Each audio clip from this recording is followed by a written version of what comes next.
Deus seja louvado, aleluia. No capítulo 10, versículo de número 9. Jesus disse assim: eu sou a porta. Se alguém entrar por mim, salvar-se-á, e entrará e sairá, e achará pastagem. Palavra essa escrita no Evangelho de Jesus Cristo, no capítulo 10. O próprio Jesus falando, depois de falar até o verso de número 5, uma parábola, e alguns deles não entendiam o que Jesus estava falando, pois o que era de ser revelado, Jesus revelava aos seus discípulos, mas a multidão ele falava em parábola. E eles não entendiam quando ele falou acerca do bom pastor. E quando ele começou a falar sobre isso, e o questionamento acerca desta palavra, ele estava falando de si próprio, mas tornou a dizer. E por isso que nós lemos nessa noite e nessa manhã, o verso de número 9, ele dizendo que ele é a porta. Quando ele diz que ele é a porta, ele está dizendo que esta é a única porta que o homem pode encontrar a salvação. Aleluia. Não existe outra porta e não existe outro caminho. É no verdade. mesmo Evangelho, Jesus diz, no capítulo 14, verso 6, eu sou o caminho, a verdade e a vida, e ninguém vem ao Pai a não ser por mim. No mesmo Evangelho, no capítulo 1, João escreve dizendo que ele é o Verbo, e o Verbo se fez carne, a palavra, e habitou entre nós. No mesmo Evangelho de João, capítulo 6, ele diz, eu sou o pão da vida.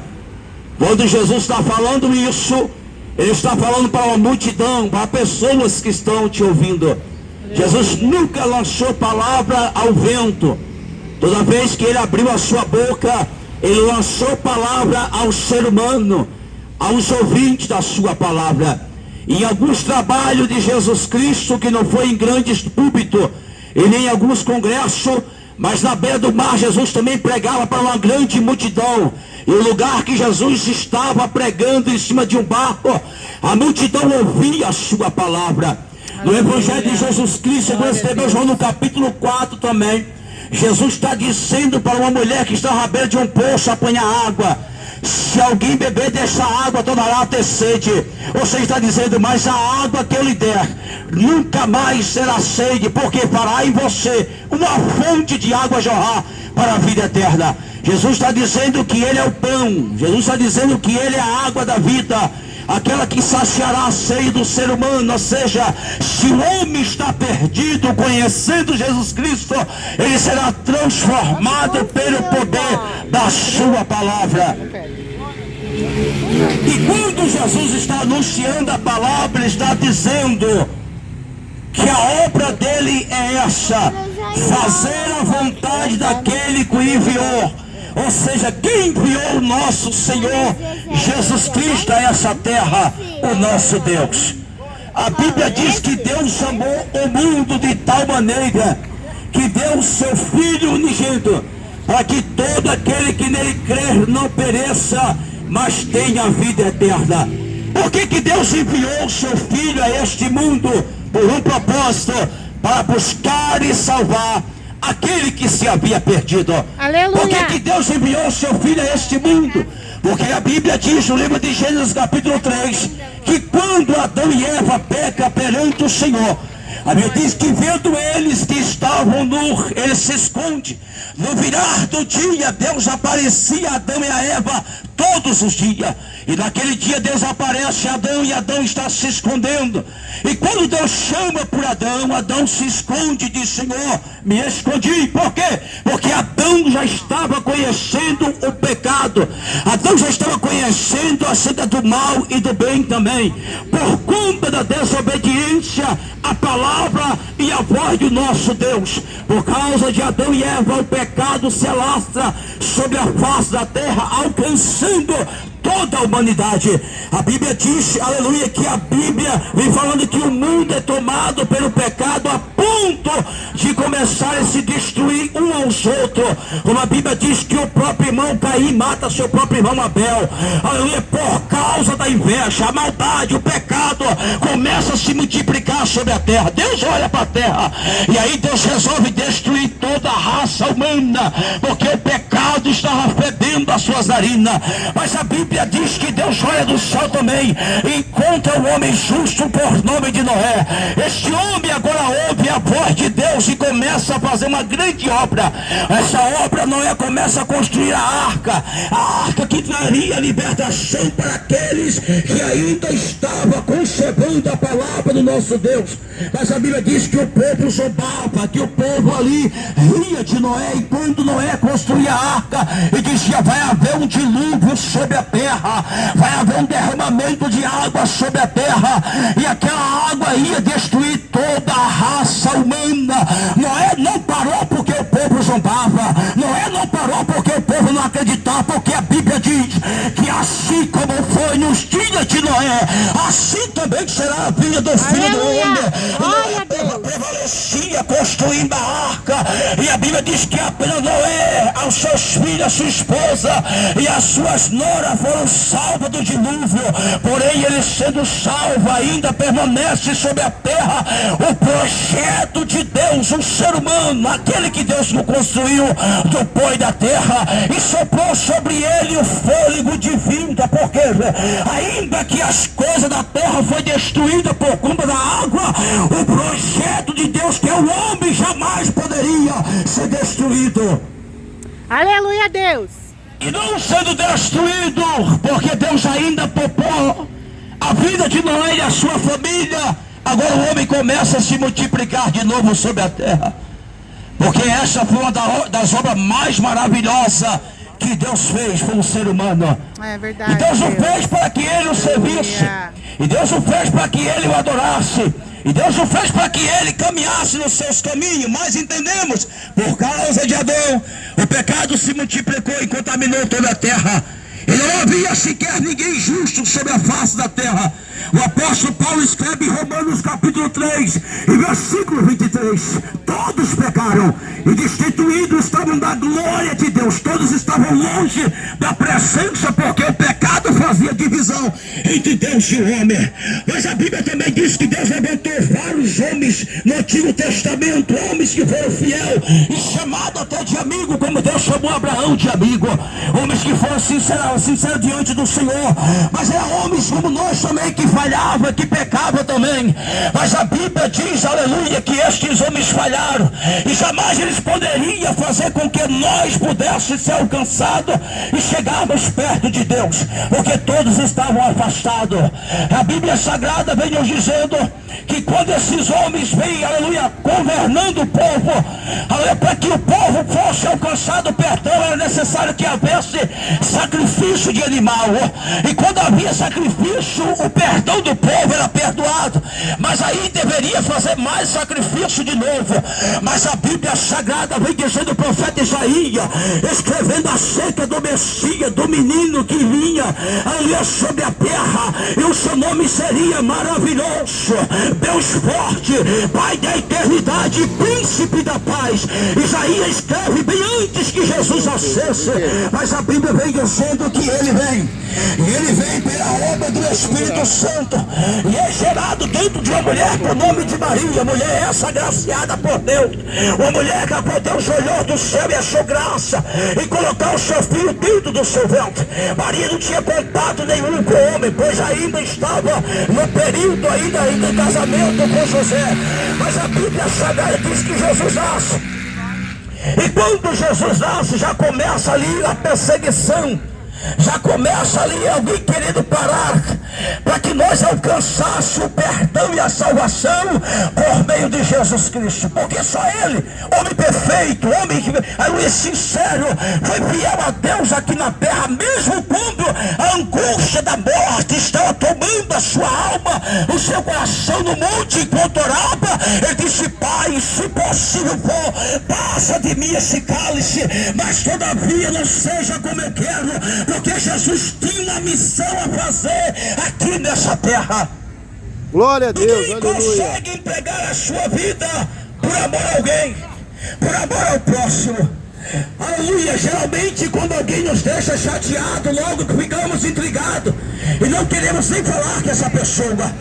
Agora Jesus não, Jesus olhando para a raça humana e vendo que muito desprezava, a ponto de dizer que ele tinha demônio, quando ele pregava a sua palavra.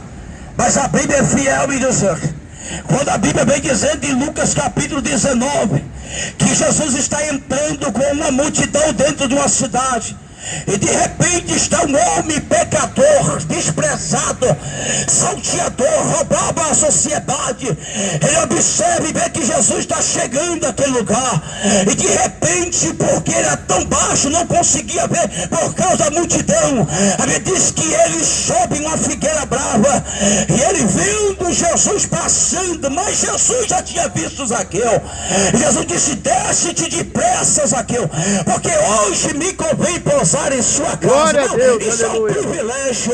O próprio Jesus, o Messias, dizendo: eu vou entrar na casa de um pecador que ninguém quer entrar, que ninguém se aproxima dele, porque hoje veio salvação a esta casa, porque a promessa de Abraão estava sobre a casa de um pecador. Glória a Deus. A salvação nunca foi para os bonzinhos, a salvação nunca foi para os justos. A salvação é para os perdidos, que reconhece que precisa alcançar o perdão de Jesus Cristo.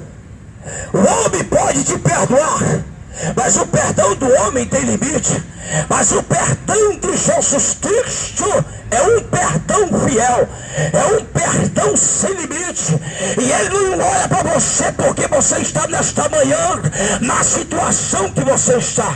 Ele não olha para você no nível que você é diante da sociedade. Não, o homem pode olhar para você com um olhar diferente, desprezar até porque você está no fundo do poço. Mas o meu Jesus de Nazaré, o mesmo que eu prego nesta manhã, porque eu posso falar acerca desta palavra, porque sou testemunha viva que no fundo do poço, em 2002, eu vi a sua graça, a sua misericórdia, que é a causa de eu não ser consumido, me alcançar. Glória a Deus, aleluia. É por isso que ele disse em Atos capítulo 1, verso 8, que nós receberemos a virtude do Espírito Santo, que veria sobre nós, e seríamos testemunha, Jerusalém, Judeia, Samaria e até os confins da terra. Quando Jesus disse nós seríamos testemunha, é porque nós já ouvimos falar, nós já conhecemos, nós já o provamos do poder da sua palavra. E é por isso que estamos nesta manhã dizendo: o que Deus não pode fazer por você? Se é isso que você pensa nesta manhã, o que será que Deus não pode fazer por você? Porque não importa a situação, Ele veio buscar e salvar o que se haviam perdido. Glória Entenda que isso ele está dizendo: eu venho buscar os que estão no caminho certo. Não, ele veio procurar os que estão no caminho errado. Porque Isaías diz que aonde houve treva, raiou a luz. Porque ele disse que ele é a luz do mundo.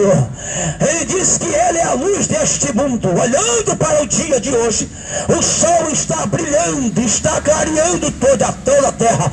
Mas eu estou falando de uma luz, estou falando de algo espiritual. Porque o homem sem Deus, ele está em treva, pela Bíblia Sagrada. A Bíblia diz que eles não vêm para a luz para que as suas obras não sejam reprovadas. João capítulo 3. Rejeitam-se a palavra, por quê? Porque quando se aproxima da luz, a luz mostra para ele a obra que eles estão praticando. E quando a luz mostra esta obra, logo os seus olhos são abertos. É por isso que disseram: como que este homem pode ter demônio? Como que pode o demônio abrir o olho do cego? E Jesus abria o olho do cego, seja fisicamente, seja espiritualmente, porque sem Jesus nós somos cegos. O homem só consegue encontrar a direção quando ele está dentro da palavra. Eu sei que há um confronto dentro de você.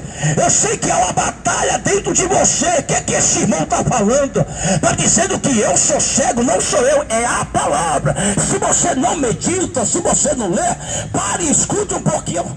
Porque o homem sem Deus está em treva. Porque em sã consciência, o homem sem Deus, ele tira a sua própria vida. Qual a intenção de tirar a sua própria vida?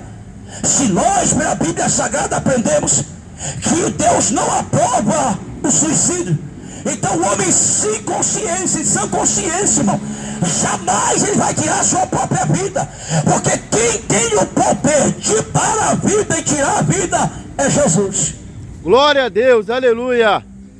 Nós observamos em alguns lugares que quando nós paramos o carro, até um animal por nome de cachorro, no sinal, ele só atravessa quando o sinal abre.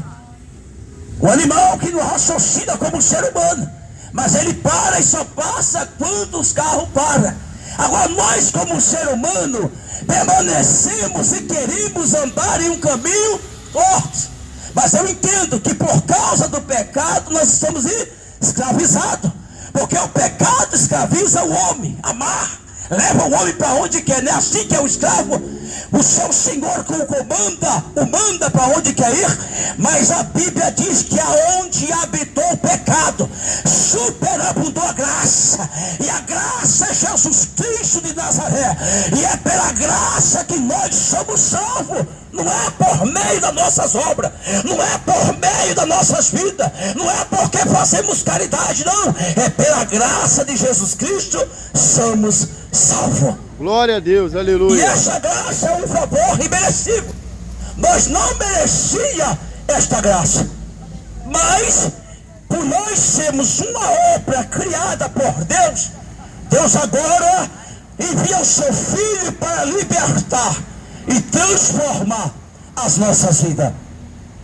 Quando a Bíblia diz que o filho pródigo foi embora para o mundão, desfrutar deste mundo, mas caindo em sem consciência, sem consciência, esse jovem resolve voltar para casa, porque sabia que um dia passou uma casa, e na casa que ele passou tinha tudo aquilo que ele precisava para a sua alma, para o seu corpo físico, para a sua alegria.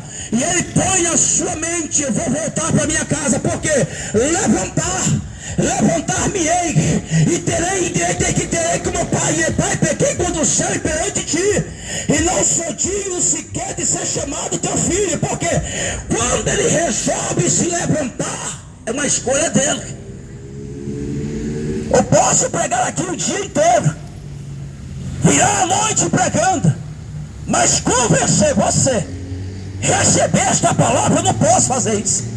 A minha obrigação é só pregar, e não tem quem faça eu parar de pregar a palavra. Por quê? Porque é o mandamento de Jesus Cristo, e o mandamento é esse, que eu devo que amar o meu próximo como a mim mesmo. E amar o meu próximo não é só trazer uma cesta básica para ele. Amar o meu próximo não é só trazer um pão para ele. Amar o meu próximo é ensinar o mesmo caminho que eu estou caminhando. Glória a Deus, aleluia. É ensinar para ele que ele precisa andar no caminho que se chama Jesus de Nazaré. Isso é amor, irmão. Você vê alguém caído, você vê alguém na sarjeta, você vê alguém no fundo do poço e dizer bem assim: não posso fazer nada. Como não? Tu não tem uma palavra, tu não tem um caminho para dizer para essa pessoa que Jesus pode mudar a história dela. Mas a Bíblia diz: por se multiplicar a iniquidade, o pecado, o amor de muitos se esfriaria. E é por isso que os seres humanos estão desprezando um ao outro. Só tem valor quem tem alguma coisa para oferecer. Mas diante do meu Jesus, tu não precisa ter nada, porque dele é o ouro, dele é a prata. Aonde ele está, as ruas são de ouro, os muros são de jaspe. Ele não precisa de nada dessa terra. Glória Jesus a Deus, não olha aleluia. para você se você tem dinheiro ou se você não tem. A misericórdia dele é uma só. Ele olha para Glória você a Deus. como pecador arrependido e muda a tua Oh, história. glória a Deus, aleluia. Deus seja louvado. O jovem volta para casa. O pai está de braço aberto esperando. Porque eu estou pregando para alguém que um dia esteve na igreja. Eu estou pregando aqui para gente que um dia já louvou na igreja. Eu estou pregando para gente que um dia já pregou a palavra na igreja. Eu estou pregando para quem está desviado dos caminhos do Senhor nesta manhã. Eu não estou pregando para qualquer pessoa leiga. Alguém que já ouviu a voz de Deus. Alguém que já foi profeta. Alguém que já profetizou. Alguém que já falou de Jesus. Mas hoje está no fundo do poço. Mas eu conheço Jesus que tirou José do fundo do poço, tirou Jeremias também do poço. Eu conheço Jesus que tira o homem. A Bíblia diz que ele foi interrogado com uma mulher apanhada no próprio ato de adultério. E pela lei aquela mulher ia morrer apedrejada se Jesus não tivesse naquele dia. E quando apresentaram a pecadora diante de Jesus, aleluia, Jesus se abaixa e começa a escrever no chão e dizendo: aquele dentre vós que não tem pecado, que atire a primeira pedra.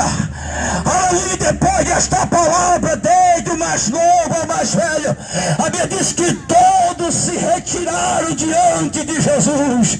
Jesus não apontou o pecado deles, a consciência dele disse que eles tinham pecado também. E se era para matar a mulher, ele deveria morrer também.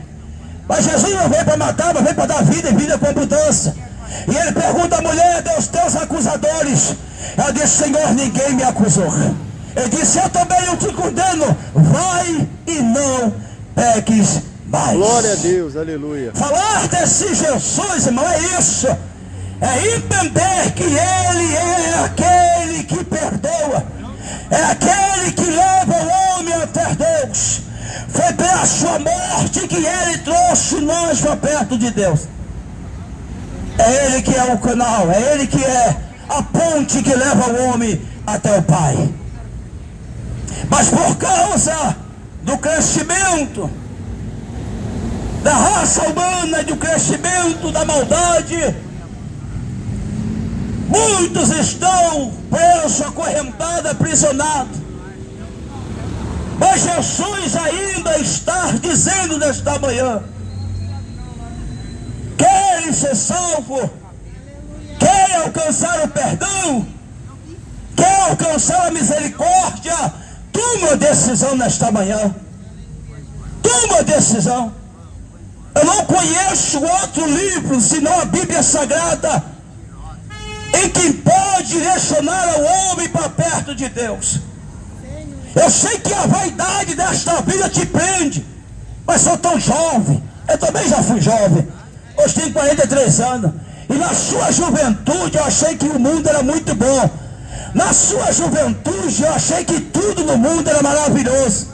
E me aprofundei de uma maneira que, se não fosse a mão do meu Senhor, eu não estaria hoje contando história aqui, falando sobre a minha vida, pregando sobre a palavra. Se não fosse a sua mão. Por quê? Porque tudo que o mundo oferece para a nossa carne é bom. Mas o nosso irmão Salomão escreveu que tudo isso é vaidade. Tudo isso passa. Tudo isso um dia vai passar. Tu vai se envelhecer. Tu vai cansar, se é que tu pode chegar na velhice. Porque estamos vivendo um tempo que a geração nova não estão passando de 25 anos. Por quê? Porque a Bíblia diz que o salário do pecado é morte. O salário do pecado é morte. Por quê? Porque quem está vivendo neste mundo perdido de pecado está caminhando para o caminho da morte. É a Bíblia Sagrada. Ele diz que há caminho para o homem, Provérbios. Há caminho para o homem que parece direito, mas o final dele é caminho de morte. Mas entre esta guerra, entre a sua carne e o Espírito, aí está Jesus. Aí está o Espírito Santo. Ele disse: eu vou para o Pai, mas rogarei que envie o Consolador, o Espírito Santo, para que esteja convosco todos os dias. É Ele que convence o homem do pecado. Glória a Deus, aleluia. Jesus já está à direita do Pai. E quem escreveu isso? O escritor de Atos, capítulo 7, quando Estevão estava pregando a palavra, e a multidão rangia os dentes, apedrejava Estevão. Estevão viu o céu aberto e Jesus à direita do Pai. Ele já está com o Pai, depois de ter ressuscitado. E ficou um período ainda sobre a terra, dando as últimas instruções ao seu discípulo. Agora ele foi para o Pai, mas enviou o Espírito Santo. É Ele que convence, é Ele que transforma, é Ele que fala com você nesta manhã, dizendo: saia deste caminho perdido, saia do caminho da perdição, venha para a minha presença, porque ainda tenho palavra. Glória a Deus, aleluia. Eu conheço Jesus Cristo por esta palavra, e eu não encontrei felicidade nesse mundo. Eu não encontrei alegria nenhuma neste mundo. Por quê? Se à noite se drogava, de manhã queria mais. Que alegria é essa passageira? Se à noite bebia, de manhã queria mais. Que alegria é essa que não preenche a gente? Agora, quando eu conheci o Espírito Santo, não há vazio dentro da minha alma, não há tristeza dentro de mim, só alegria, porque não tem mais espaço. Ele preencheu. Aleluia, a alegria verdadeira é essa, Espírito Santo, sobre a nossa vida. Glória a Deus, aleluia. Eu disse que Jesus falou para a mulher: bebe desta água, vai ter sede, mas daqui eu te der, vai ser uma fonte, nunca mais secura esta água. É 25 anos essa fonte jorrando dentro de mim. Isso é algo muito forte, porque a fonte não seca. O rio que não tem fonte pode secar com calor, mas a fonte, ela mina água de dia e de noite, e nunca faltará nas nossas vidas nada, nunca faltará nada, porque sempre Ele estará conosco, até no momento das aflições. Jesus disse: tente bom ânimo. Até no momento de agonia, disse: tente bom ânimo, eu venci o mundo. Ele manda nos alegrar mesmo na aflição, porque Ele venceu. E com certeza seremos mais do que vencedor por aquele que nos amou. Glória a Deus, aleluia. E que nos amou, Jesus de Nazaré. Esse não só nos amou, como também ainda nos ama. Mas, encerrando aqui, caminhando para o encerramento da mensagem, porque não é muito por falar que você pode se converter nessa manhã. Não é muito por falar, mas se receber a palavra de bom grado e guardar a tábua do seu coração, pode ter certeza que esta palavra vai estar dentro de você, falando todos os dias. Eu me converti com uma mensagem só. Alguém me ligou a mais de 3.000 quilômetros de distância e disse: medita na palavra Isaías 55, verso 6. Buscai o Senhor enquanto se pode achar, e invocai enquanto está perto. Não sabemos o que vai acontecer depois deste culto, ou como vai ser o dia de amanhã, mas o tempo é esse. Entrega a tua vida ao Senhor, confia nele, e tudo mais Ele fará. Deus abençoe.